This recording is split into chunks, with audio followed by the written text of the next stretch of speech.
ഇനി ഇടുക്കി പീരുമേട്ടിൽ ആദിവാസി സ്ത്രീയുടെ മരണം കാട്ടാന ആക്രമണത്തിലല്ല എന്ന് പോസ്റ്റ്മോർട്ടം റിപ്പോർട്ട്. സീത ക്രൂരമായ മർദ്ദനത്തിന് ഇരയായി എന്നാണ് പോസ്റ്റ്മോർട്ടം റിപ്പോർട്ടിൽ വ്യക്തമാകുന്നത്. സീതയുടെ ഭർത്താവ് ബിനു പോലീസിന്റെ നിരീക്ഷണത്തിലുണ്ട്. കാട്ടുപത്രിക എടുക്കാൻ വേണ്ടിയാണ് പോയത്.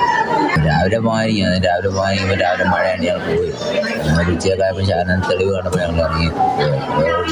എൻ്റെ കുടുംബം മുമ്പ് പോയത്.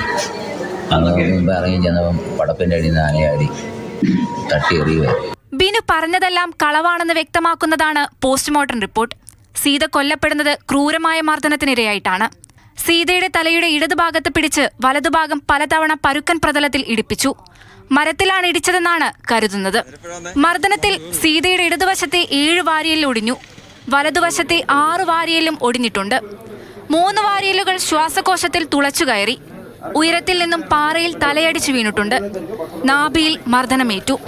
ഇതെല്ലാം കൊലപാതകത്തിലേക്ക് നയിക്കുന്ന നിഗമനങ്ങളാണ്.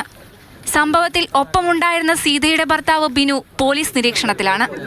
പോസ്റ്റ്മോർട്ടത്തിന്റെ പ്രാഥമിക റിപ്പോർട്ട് ലഭിക്കാത്തതാണ് അറസ്റ്റ് വൈകുന്നതിന് കാരണം. ബിനുവിന്റെ മൊഴിയിൽ ആദ്യഘട്ടത്തിൽ തന്നെ സംശയമുണ്ടായിരുന്നുവെന്ന് വനം വകുപ്പും വ്യക്തമാക്കി. ഹോസ്പിറ്റലിൽ എത്തിക്കുമ്പോഴും എല്ലാം നമ്മൾ ഇവരുടെ ഈ ദേഹത്തുണ്ടായിരുന്ന മുറിവുകൾ കാണുമ്പോൾ, ഈ മരണപ്പെട്ട സ്ത്രീയുടെ മുറിവുകൾ കാണുമ്പോൾ തന്നെ ഒരു സംശയം അന്നേരം തോന്നിയിരുന്നു. കാരണം ഒരു ബാഹ്യമായിട്ടൊരു പ്രകടമായ വലിയ മുറിവുകളൊന്നും ഇല്ലായിരുന്നു. തലയിലുണ്ടായിരുന്ന ഒരു മുറിവുണ്ടായിരുന്നു.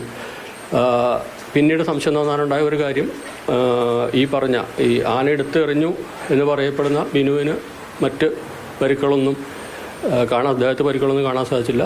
കൊലപാതകത്തിന്റെ കാരണം വ്യക്തമാകാനുണ്ട്. ബിനുവിനെ കസ്റ്റഡിയിൽ ചോദ്യം ചെയ്താലേ ഇക്കാര്യത്തിൽ വ്യക്തത വരൂ. പീരുമേട് കാട്ടാന ആക്രമണമാണെന്ന് കരുതി CPM-ഉം കോൺഗ്രസും വനംവകുപ്പിനെതിരെ പ്രതിഷേധം നടത്തിയിരുന്നു. മാതൃഭൂമി ന്യൂസ്, ഇടുക്കി.